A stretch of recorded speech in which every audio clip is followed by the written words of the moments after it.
everybody. Welcome back to Carrie's Corner, where we continue our read of Harry Potter and the Sorcerer Stone.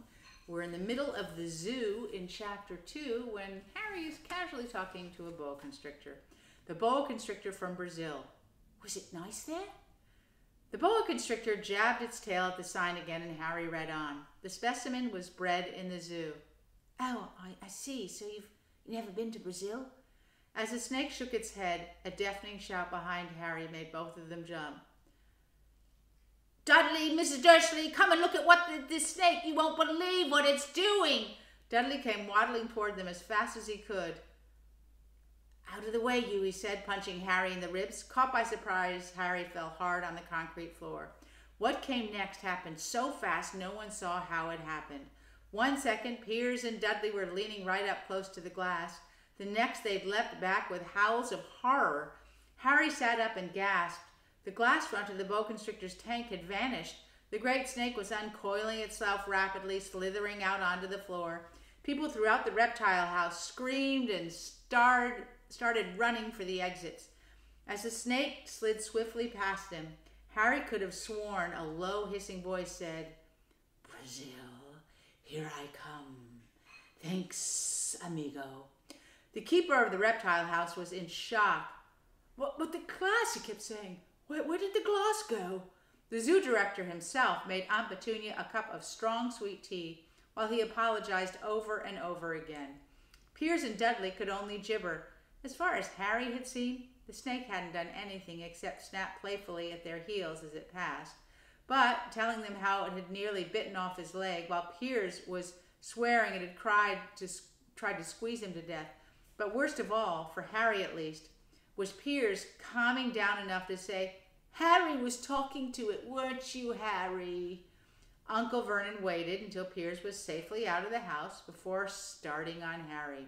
He was so angry he could hardly speak. He managed to say, Go, come and stay, no meals, before he collapsed into a chair and Aunt Petunia had to run and get him a large brandy. Harry lay in his dark cupboard much later, wishing he had a watch. He didn't know what time it was, and he couldn't be sure that the Dursleys were asleep yet. Until they were, he couldn't risk sneaking to the kitchen for some food. He'd lived with the Dursleys almost 10 years. 10 miserable years. As long as he could remember, ever since he'd been a baby and his parents had died in that car crash. He couldn't remember being in the car when his parents had died. Sometimes when he strained his memory during long hours in his cupboard, he came up with a strange vision, a blinding flash of green light and a burning pain on his forehead. This, he supposed, was the crash, though he couldn't imagine where all the green light came from. He couldn't remember his parents at all. His aunt and uncle never spoke about them, and of course he was forbidden to ask questions. There were no photographs of them in the house. When he had been younger, Harry had dreamed and dreamed all some unknown relation coming to take him away, but it had never happened. The Dursley were his only family. Yet sometimes he thought, or maybe hoped, that strangers in the street seemed to know him. Very strange strangers they were, too. A tiny man in a violet top hat had bowed to him once while out shopping with Aunt Petunia and Dudley. After asking Harry furiously if he knew the man, Aunt Petunia had rushed them out of the shop without buying anything. A wild-looking woman dressed in green had waved merrily at him once on a bus. A bald man in a very long purple coat had actually shaken his hand in the street the other day and then walked away without a word. The weirdest thing about all these people was the way they seemed to vanish the second Harry tried to get a second look. At school, Harry had no one. Everybody knew that Dudley's gang hated that odd Harry Potter in his baggy old clothes and broken glasses, and nobody liked to disagree with Dudley's gang. The third chapter is called The Letters from No One. The escape of the Brazilian boa constrictor earned Harry his longest ever punishment. By the time he was allowed out of his cupboard again, the summer holidays had started, and Dudley had already broken his new video camera, crashed his remote control airplane, and first time out on his racing bike, knocked down old Mrs. Figg as she crossed Privet Drive on her crutches. Harry was glad school was over, but there was no escaping Dudley's gang, who visited the house every single day. Piers, Dennis, Malcolm, and Gordon were all big and stupid. But as Dudley was the biggest and stupidest of the lot, he was the leader. The rest of them were quite happy to join in Dudley's favorite sport, Harry hunting. This was why Harry spent as much time as possible out of the house, wandering around and thinking about the end of the holidays where he could see a tiny ray of hope. When September came, he'd be going off to secondary school, and for the first time in his life, he wouldn't be with Dudley. Dudley had been accepted as Uncle Vernon's old private school, Smeltings. Piers Polkiss was going there too. Harry, on the other hand, was going to Stonewall High, the local public school. Dudley thought this was very funny. "They stuff people's heads down the toilet the first day at Stonewall," he told Harry. "Want to come upstairs and practice?" "No, thanks," said Harry. "The poor toilets never had anything as horrible as your head down, and it might be sick." Then he ran before Dudley could work out what he'd said. One day in July, Aunt Petunia took Dudley to London to buy his Smeltings uniform, leaving Harry at Mrs. Figg's. Mrs. Figg wasn't as bad as usual. It turned out she'd broken her leg tripping over one of her cats, and she didn't seem quite as fond of them as before. She let Harry watch television and gave him a bit of chocolate cake that tasted as though she'd had it for several years. That evening, Dudley paraded around the living room for the family in his brand new uniform. Smeltings boys wore maroon tailcoats, orange knickerbockers, and flat straw hats called boaters. They also carried knobby sticks, used for hitting each other while the teachers weren't looking. This was supposed to be good training for later life. As he looked at Dudley in his new knickerbockers, Uncle Vernon said gruffly that it was the proudest moment of his life. Aunt Petunia burst into tears and said she couldn't believe it was her ickle Duddykins, who she looked so handsome and grown up. Harry didn't trust himself to speak. He thought two of his ribs might already have cracked from trying not to laugh. There was a horrible smell in the kitchen the next morning when Harry went for breakfast. It seemed to be coming from a large metal tub in the sink. He went to have a look. The tub was full of what looked like dirty rags swimming in gray water. "What's this?" he asked Aunt Petunia. Her lips tightened, as she always did if he dared ask a question. "Your new school uniform," she said. Harry looked in the bowl again. "Oh," he said. "Didn't realize it had to be so wet." "Don't be stupid," snapped Aunt Petunia. "I'm dyeing some of Dudley Hill's things grey for you. It'll just look like everyone else's when I'm finished." Harry seriously doubted this, but thought it best not to argue. He sat down at the table and tried not to think about how he was going to look on his first day at Stonewall High, like he was wearing bits of old elephant skin, probably. Dudley and Uncle Vernon came in, both with wrinkled noses because of the smell from Harry's new uniform. Uncle Vernon opened his newspaper as usual, and Dudley banged his smelting stick, which he carried everywhere on the table. They heard the click of the mail slot and a flop of letters on the doormat. "Get the mail, Dudley," said Uncle Vernon from behind his paper.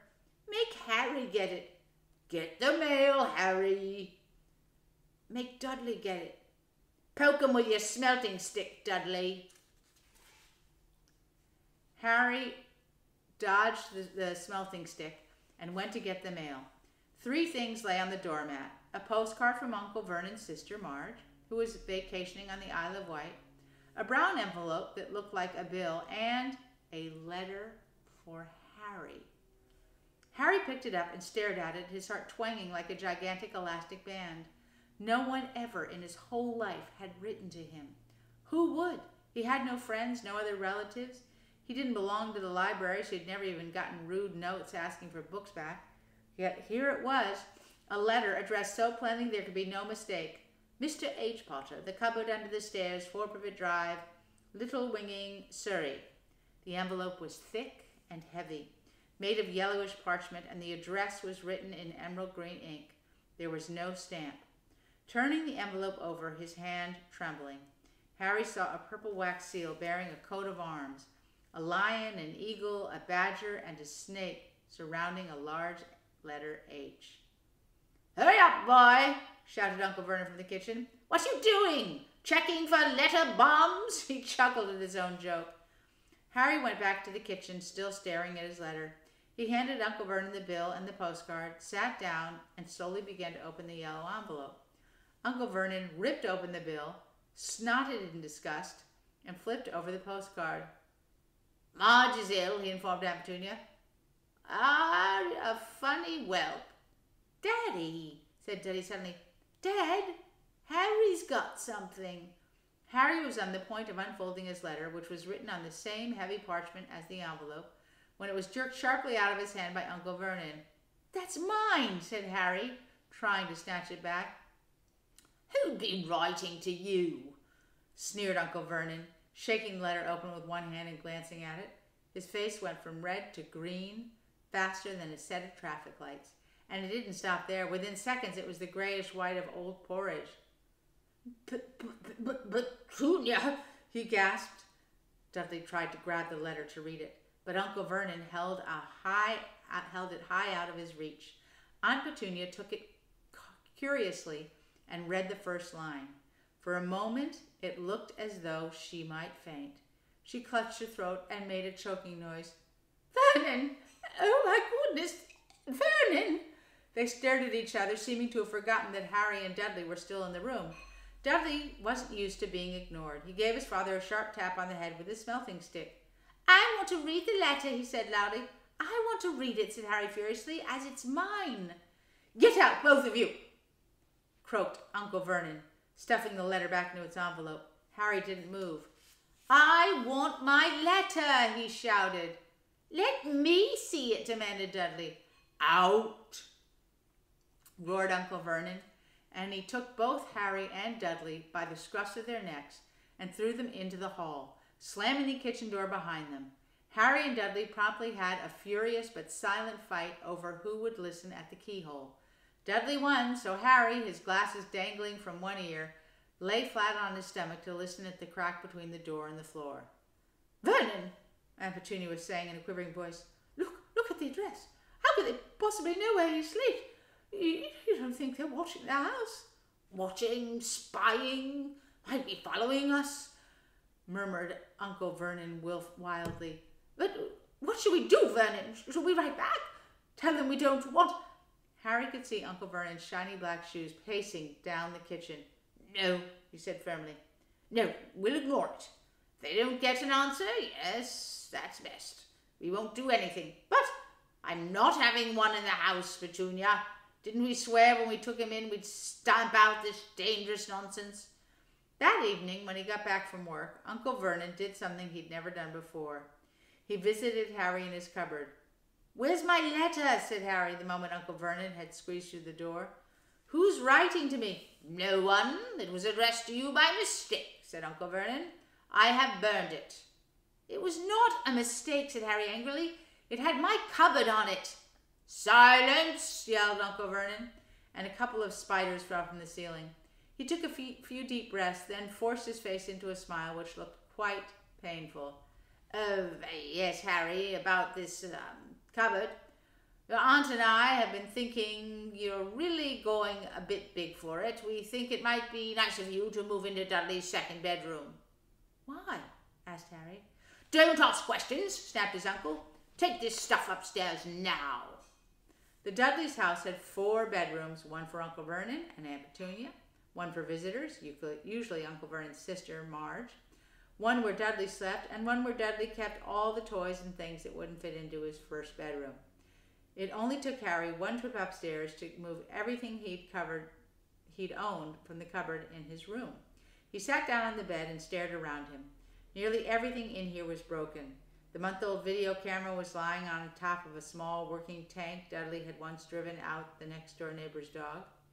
In the corner was Dudley's first-ever television, which he put his foot through when his favorite program had been canceled.